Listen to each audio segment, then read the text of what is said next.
Okay, next up, we have quarterback Garrett Greene. Questions for Garrett? Greg? So Garrett, just start with what this week is like for you. We talked some to Eddie about anxiety, your last college season. Do you have that this week? How do you control it? Not really. I think anxiety only comes, when you're not prepared. I think we've done a good job this whole week of preparing well, and hopefully that continues to later on in the week. Last year's game, new defensive coordinator since then. So did things change a lot for them when you watch? I mean, you can't watch film because they haven't played a true game yet. So what do you know of their defense? What do you look for in the scout? Yeah, I think their defense really starts with their two edge rushers. I think number 11, number 33 are really, really good players. They're super talented. They're long. They get off the ball fast. And then on the back end, they have some transfers from big schools like Florida and Georgia, who are great in coverage. And then they moved to safety down to nickel, number 1, who's a really, really good player. So they have talent everywhere, but for us, it's just about executing. Back to the game last year. What were some of the things you thought you did well? What were some of the things you're like, I'm a lot better than I was that first game? Yeah, I think just pocket presence. Just watch the tape back from last year. I was super skittish in the pocket. Didn't trust the guys in front of me. And I think that's something that, as I played more in the season and as the season progressed, I got better at.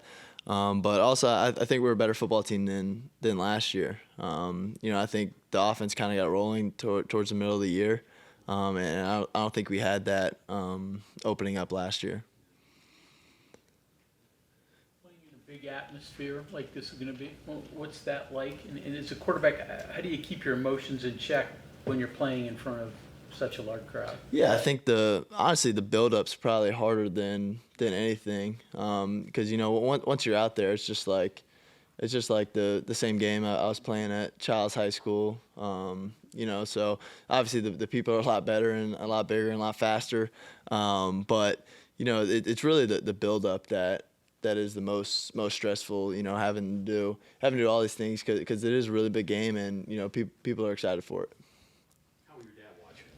So I think they have a night game. I don't know. I think he may be in Cincy, but he'll have it. He'll have it on the in the clubhouse. Yeah. What have you noticed in terms of the mentality, the vibe, and things like that entering this game that's different than last year? And I'm talking about the players, especially the ones that played in the game last year, because you have that experience. Yeah, I think just having a year under our belt, especially offense, like we have so many people returning. Obviously we lost two key pieces last year, but as an offense, having everyone basically return is a huge confidence booster for us. And now it's just about going to play.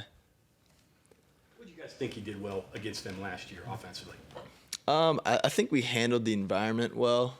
I don't think that the offense was as good as it should have been, but I think that that's one of the best environments in all of sports, playing there as a night game, and I think our guys did a really good job of handling that environment and handling the emotions of that game. Did you watch the Florida State game? Yeah, I did. It's kind of a strange question, I guess. Georgia Tech offense reminded me, I think, a lot of what you guys are. I mean, the same kind of quarterback and run first and win up front and win physically. Do you feel like you're riding the wave of the future right now with the offense you're running in this? I mean, I think that's hard to say. I just look forward to executing what we do as an offense. So whatever it takes to win. That's what I look forward to doing. You live in that town. What were your takeaways? Obviously, Georgia Tech was the underdog. They won the game. What were some of the things you saw in that game? They're like, yeah, we might be able to do this Saturday. Yeah. So actually, the only guy that I played with or played against in high school was the corner number 3 for Georgia Tech, Amari Harvey.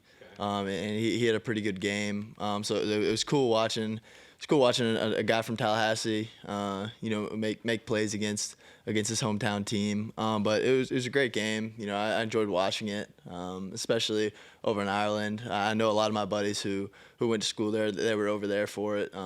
But it doesn't have any effect on what we do here. What has to happen in upsets? What does a team have to do to be able to beat a so-called blue blood?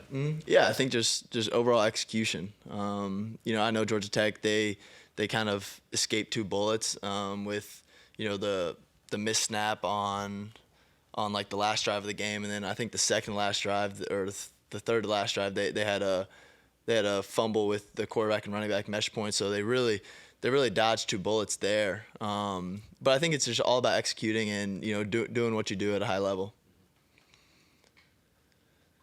Is there any carryover within your team from that late touchdown last year? Not really. We're just looking forward to this year. We have a really good team and they have a really good team, so I'm looking forward to it. Was it an item of discussion after that game or among you guys? I mean, fans. Yeah. Fans were infuriated a little bit. Not really. I think that just after the game we were more pissed off about what we didn't do as an offense to score enough points. Like the third down right after halftime. There were a ton of key plays in there that if we convert or do something, the game looks a lot different. So the one play at the end of the game doesn't really affect us. At some point, you get tired of just preparation, practice. I want to get out there and play. Yeah, I think you can talk to the offensive line, defensive line. They've been going against each other for the last 3 weeks, so I think it'll be fun and it'll be exciting to play somebody else. When you say this is the best team in West Virginia, what leads you to believe that? Yeah, I think just overall chemistry. I think the guys in the locker room are really, really close. I think they truly do care about each other. And then if you look at just offensive production from last year, we return a ton of production both in the run game and the pass game. And then our offensive line, we have a ton of guys who have played a lot of football. So I'm looking forward to playing with those guys and getting this thing kicked off on Saturday.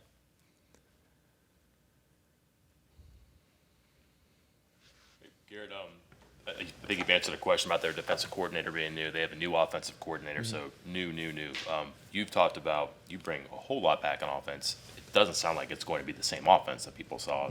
Maybe kind of final third of the season on with some additions. Don't give away the tips here, I guess. But how much different, better, more diverse? I don't know whatever you want to say. Offensively, do you think you are? Yeah, I think as an offense we're able to throw the ball in early downs more.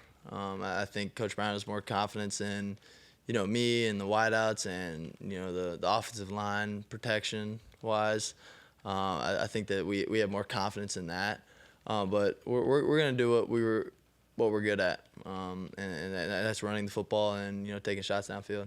Would it be fair to say that it's not that you're better at what you're good at, but maybe there's more things you feel like you're good at nowadays? Yeah, I think like this offseason was really kind of important to continue to get better at what we were good at last year, and then that was running the football, but then also kind of the things that we weren't so good at, getting those better to where we can feel like those are all a strength.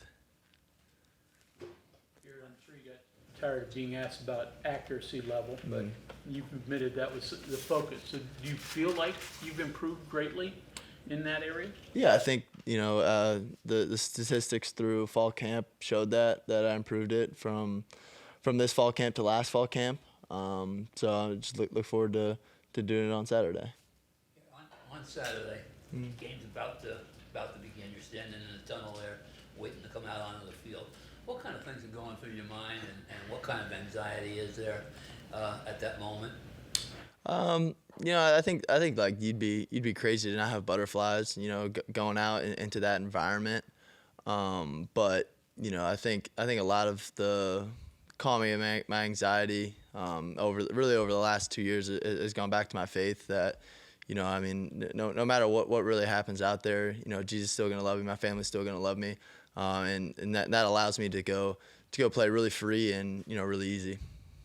Those butterflies you talk about, is almost easier to get rid of them in a day game where you just kind of wake up and you go for a noon kickoff versus a night game where you've got to sit around all day and you're waiting and waiting and waiting?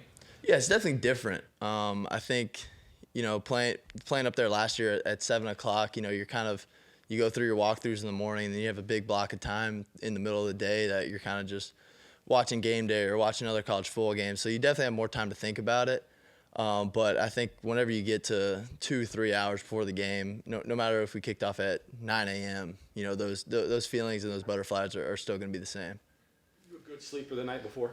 Yeah, I try my best. We're big on the Oura ring, so I was in a self competition to have good scores. So I try to not go to sleep too early or go to sleep too late. I was gonna say because they monitor you now. Then like before you say, "Well, I slept," while they can go look at your watch and say, Yeah. "No, you didn't sleep." Yeah, so Coach Mike definitely has a chokehold on the sleep for sure. You get a lot of questions about your dad. Your mom, I know, is she at every game? How many has she missed? She hasn't missed a lot, especially since I really started playing. My redshirt freshman year, I think she came to all the home games, but I think she missed a few away games. But because I told her, I was like, listen, I don't want you to have to buy a flight just to watch me, on the sidelines. But no, my Mother's Day present to her this year was, taking care of all her travel to all the away games. Because I think it's super important that, she's been my rock through everything, her and my dad. They've been there through it all. So I think it's important that, hopefully my dad misses a lot of games because that means that they're playing well in the playoffs. But I think it's important that she's there as much as she can be, and then, hopefully, in November when the World Series is over, my dad will be at every game. First class tickets for her, or is she going coach, or how's that work? No comment. I'm gonna look at flights, and if it's $50 more for first class, I'll hook her up. Stick with us for a second. You kind of made the joke about the first couple of years. Did she want to come to games and see you on the sideline? Was she like that type of mom? Was she here for those games? Yeah, no, she definitely wanted to be here, because obviously like the first few years, it was my first time really not playing, in my whole life. So she wanted to be up here at every chance she could. On away games, there's not much time that we could spend together because it's the hotel the night before, you play the game, and then you're on a flight out, right after the game. So, I didn't feel like it was efficient enough for her to come out so I could see her for, 30 minutes. But every home game when we really had time to hang out and see each other, she made it a point to come to all those.